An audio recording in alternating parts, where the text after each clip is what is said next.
Oh, you noticed it, didn't you? You rare kind of person. You caught them in the act, and now nothing feels the same. The air feels sharp. Even the silence sounds different. You were never meant to hear that.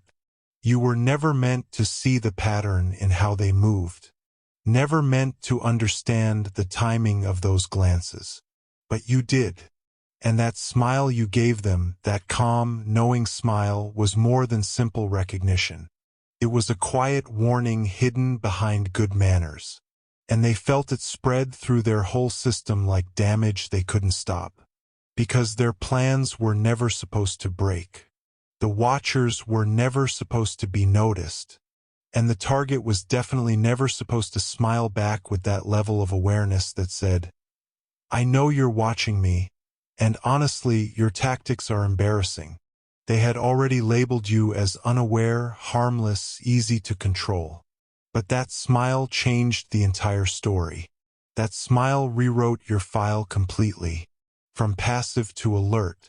From watch to watcher.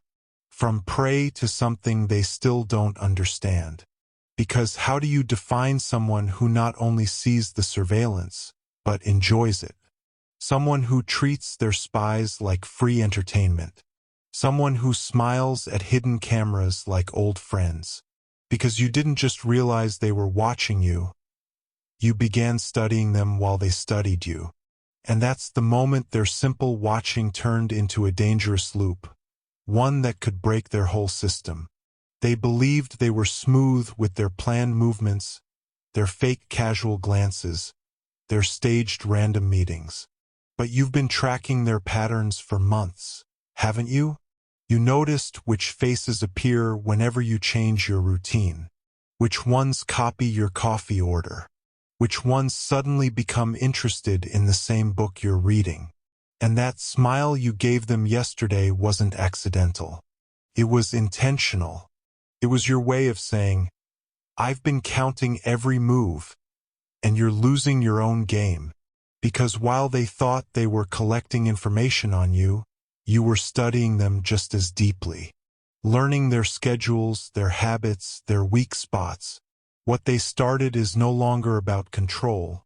It's about saving themselves from failure. Because you became their biggest nightmare. Not someone who panics. Not someone who hides. But someone who turns surveillance into a show. Someone who treats their attention like free entertainment. Someone who uses their focus against them. And now they're rushing, trying to understand how a person they dismissed as ordinary built awareness they can't handle. How someone they thought asleep became fully alert. How someone they planned to control became the one moving pieces they never even knew were on the board. Let's talk about what that smile truly did to their whole structure. Because it wasn't just recognition, it was a shutdown command. A full reset of the power balance they had carefully built around you for years. Surveillance only works when the person being watched has no idea it's happening. The moment awareness enters, the system starts falling apart. And you didn't just become aware, you became entertained. And entertainment is more dangerous than anger, because anger is easy to predict. Anger follows patterns. Anger can be handled. But amusement? Amusement means you understand something they don't. It means you're playing on a level they haven't even reached yet. They're holding urgent meetings about you now. Quiet talks in closed rooms. Analysts replaying footage again and again, trying to find the exact second you understood everything. The precise moment their cover was destroyed. But they can't find it. Because there was never one single moment, was there? It happened slowly. Like someone waking up little by little from a long dream. Except you woke inside a nightmare and chose to redesign it. You made yourself comfortable. You turned their dark show into your private stage, where you are both the lead role and the director, while they stand around like confused extras who forgot their lines. And the people managing this are nervous now. Nervous people make mistakes, like the one who dropped their phone when you winked. Or the one whose coffee cup shook when you silently said, I know. Or the one who actually stumbled when you suddenly laughed for no clear reason. Except it wasn't for no reason, was it? It was you enjoying their desperation, their confusion, their growing fear. Because you changed the whole dynamic. They're not watching you anymore, you're allowing them to watch. And there's a huge difference between control and permission. Your smile set off alarms in their system. Did you notice it in their hidden signals? The response they never expected to use. The one saved for people who develop what they call unusual awareness. But you've gone far beyond unusual, haven't you? You're a threat to the structure they built. Because their system expected panic. It expected fear. It expected someone trying to escape. But you're doing the opposite. You're staying right where you are, getting comfortable, enjoying the show. Why leave now when things are finally getting interesting? When you have the best seat in the house to watch their mistakes, their fear, and their total confusion over someone who refuses to act like a victim. And now it gets even better. Because you've started doing things just for them, haven't you? Small performances. Quiet little games meant to make them question everything. Like talking out loud in an empty room while knowing someone is listening. Leaving notes where only hidden watchers would ever find them. Wearing shirts with messages that might be random, or might be aimed directly at them. And now they have to write reports about it. They have to study whether you truly know what's happening, or if you're just naturally gifted at psychological pressure. And that uncertainty is tearing them apart. So they increased the surveillance, of course. More eyes, more devices, more resources focused on the problem called you. But every new watcher you notice becomes another puppet in your performance. Another role in your story. Because you've learned how they operate, haven't you? You studied their habits, memorized their routines, and now you use their own methods against them. You make them see signs that were never there, connections that don't exist, threats created only by their own paranoid reading of your perfectly normal, but strangely timed behavior. And the best part is this: they can't back away now. They can't stop. They can't walk off the stage. Because they think you know too much. But the truth is, you don't need to know everything, do you? You only need to know they're watching. And that alone changed everything. That knowledge turned you from target to ruler, from observed to organizer. And now they're trapped inside the cage they built themselves, forced to keep watching someone who turns surveillance into entertainment. Someone who treats their monitoring like a live audience for a one-person show about the failure of control. Since that smile, your file has exploded in size.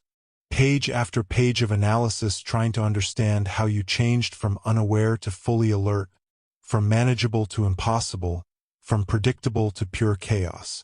And the best part is this: they're doing exactly what you wanted. Spending time, money, energy trying to decode someone who isn't hiding messages at all. Someone speaking clearly through actions, through silence, through the same smile that started everything. That smile that said, I always knew you were there.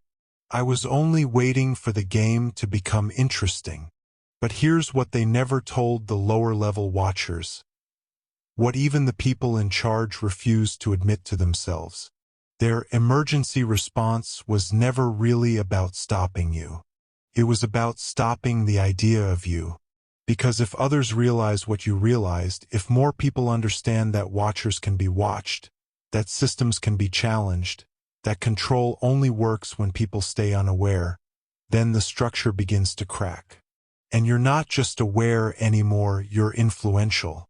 Your awakening is spreading. They see it in the numbers. More people noticing strange patterns.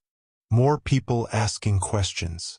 More people showing the same sharp awareness they feared. They thought they were building a flawless system of observation, but they forgot one truth: watching changes everything. It changes the one being watched, and the one doing the watching. That's the great irony of it all. The ones who believed they could observe without consequence became trapped in their own reflection. And you became proof of something they never wanted to face: that awareness cannot be locked away. Once someone truly sees the system, they can never fully unsee it. And even worse for them, people start learning from you. They begin seeing what you saw. You noticed the new methods, haven't you? The small changes in how they act. The shift from calm observation to something more desperate, more disorganized. Because they're not trying to watch you anymore. They're trying to understand how you broke free without even moving. How you escaped while standing still. How you unsettled them with nothing but a smile and the uncomfortable fact that you know they exist. Because that's their real fear. Not that you noticed them, but that you noticed them and no longer care. Their power only works when you hand it over, and you simply stopped giving it. The meetings are longer now. The reports sound more urgent. Even the language has changed from subject and monitoring to situation and containment. But how do you contain someone who already feels free? Someone who turned the cage into a playground, the watchers into entertainment, and the whole system into a joke they don't understand? And that's why every move they make keeps failing. Because you're not fighting them in the way they expected. You absorb the pressure and send it back as calm, as humor, as strength. The kind of freedom that comes when you realize the door was never locked. And now they're starting to crack, aren't they? You can see it in how they move, less organized, less confident, more desperate. Like actors who forgot their lines in a play that suddenly went off script. Because that's exactly what you did. You pulled them away from the script, and they're terrible without one. They were trained for rules, not contradictions. Prepared for resistance, not calm acceptance. Built to handle people who run. Not someone who leans in, smiles, and almost welcomes the attention because it entertains you in ways they cannot understand. The profiles they created about you are failing now. Your past behavior doesn't explain your present actions, and your present actions fit no pattern they recognize. Their analysts are exhausting themselves trying to invent new labels for what you've become. But how do you label smoke? How do you organize water? How do you define someone who lives outside the boxes they created? Someone who takes their attention like sunlight and turns it into strength they never imagined. And that smile of yours has changed too, hasn't it? First it was recognition, then amusement. Now it's something deeper, something that makes them wonder if they're the ones being studied. If all this time they were participants in your experiment. A study of watchers. A test of how fragile observers become when their sense of control begins to crack. Because that control was never solid to begin with. It was only an illusion. And your smile removes that illusion piece by piece until they're left exposed, staring at their own systems, wondering who is really watching whom. They tried switching personnel.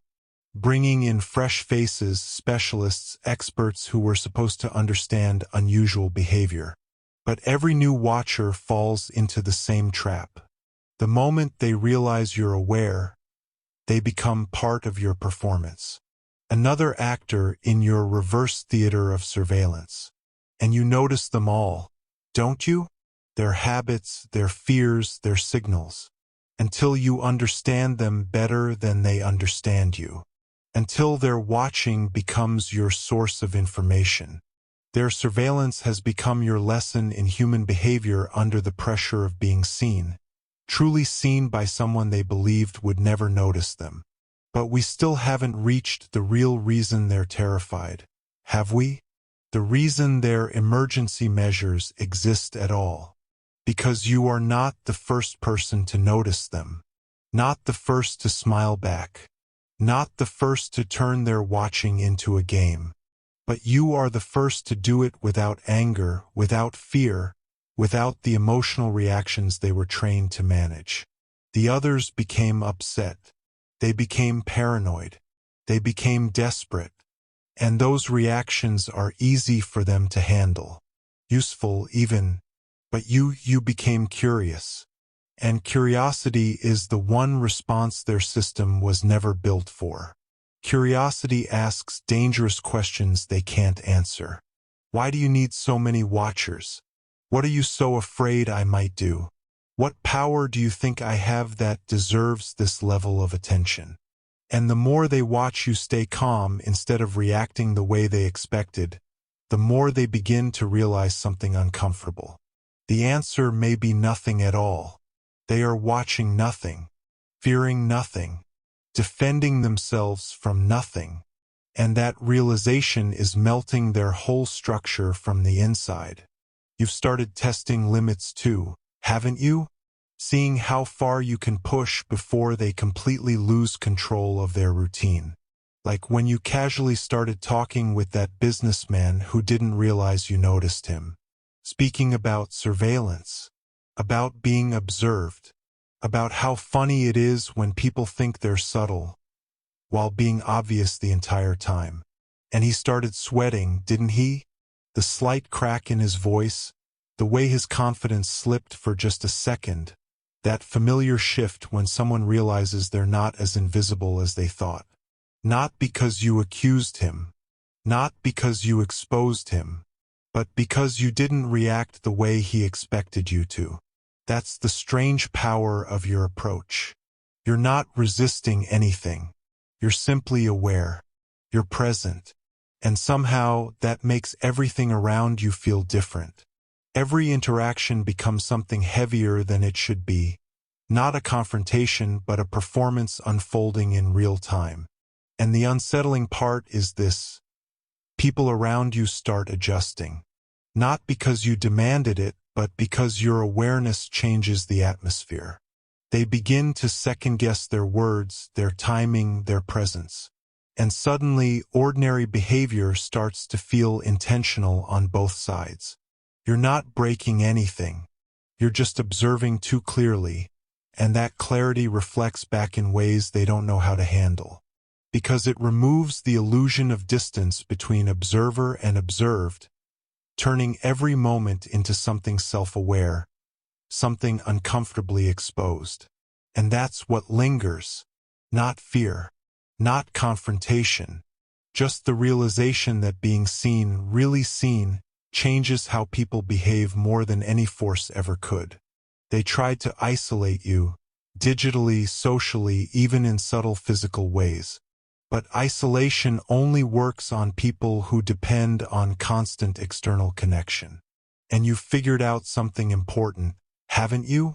That the strongest connection you have isn't with others. It's with your own awareness. And once that stabilizes, everything else starts to feel optional. Even the tension, even the sense of being watched. It starts to lose its grip and turn into something else. Something almost like observation of a performance. Because when you stop reacting in predictable ways, people around you begin to reveal more than they intended. The ones who observe you begin to change too. You notice it in how they come and go. Some exhausted, some overly confident, some trying to act neutral while clearly unsettled. New faces appear where old ones were, each one trying to understand a situation they were never fully briefed on. And slowly the dynamic shifts, because this stops being a simple observation. It becomes a test of composure. Not yours, theirs. Every reaction they have, every attempt to interpret you, becomes part of something larger than they expected. A study in how people behave when certainty starts to slip. And somewhere in that shift, a label begins to form, not official, not spoken aloud. Just a word that starts appearing in internal conversations. A mirror. because that's what you've become in their perception. Not a target, not a subject, but a reflection they can't stop looking into. And the longer they look, the more they start recognizing pieces of themselves in what they thought they were studying. And that smile, that strange, unsettling, beautiful smile that started everything. You're changing and they can sense it, but they can't define it. Because the change isn't in your habits, your actions, or your visible patterns. It's something deeper, something they don't have a measurement for. How do you document someone becoming more self-aware? How do you reduce that into data? How do you control a person whose strength doesn't come from what they do, but from what they are becoming? Because at some point, even existence itself stops feeling neutral. Even something as simple as being present, being conscious, becomes a kind of quiet defiance. Not because you're resisting anything externally, but because you're no longer operating unconsciously. They try to analyze it anyway. They bring in people who claim to understand the edges of human behavior, those rare specialists who study what happens when perception stops behaving predictably, when observation stops producing stable results. And even they don't have satisfying answers, because what they describe doesn't fit into control models. It doesn't behave like resistance. It behaves like transformation. Once awareness takes root, it doesn't switch off on demand. It spreads inward, reorganizing how a person experiences everything, including being observed. And somewhere in that shift, something becomes clear. This isn't about containment anymore. It's about comprehension. And comprehension is the one thing no system can fully automate. Because the moment someone becomes fully conscious of how they are seen, they stop being only what is seen. Who treats every observer like an audience member who deserves a performance worth remembering. And somehow you do. Every day feels like another episode in a series no one formally asked for, but no one can stop watching either. A story about someone who became aware of being observed and didn't shrink under it, didn't fight it, just continued being fully, deliberately themselves in a way that feels almost too composed to ignore. And that smile, it keeps coming up in every interpretation of you. Not as a detail, but as a symbol. Something people try to explain and fail to settle on a single meaning for. Because it doesn't fit into simple categories like defiance or acceptance. It sits somewhere in between. And that in-between space is what confuses people the most. Because systems are built on clear definitions, yes or no, controlled or uncontrolled, known or unknown. But you don't sit neatly in either side of those binaries. You disrupt the structure just by existing outside of them. Not by resisting anything directly, not by submitting either, but by being fully present in a way that forces attention to reorganize itself around you. And over time, even the idea of watching starts to lose its simplicity. Because what they're observing is no longer just behavior. It's awareness itself, steady and unbothered, refusing to collapse into something easier to categorize.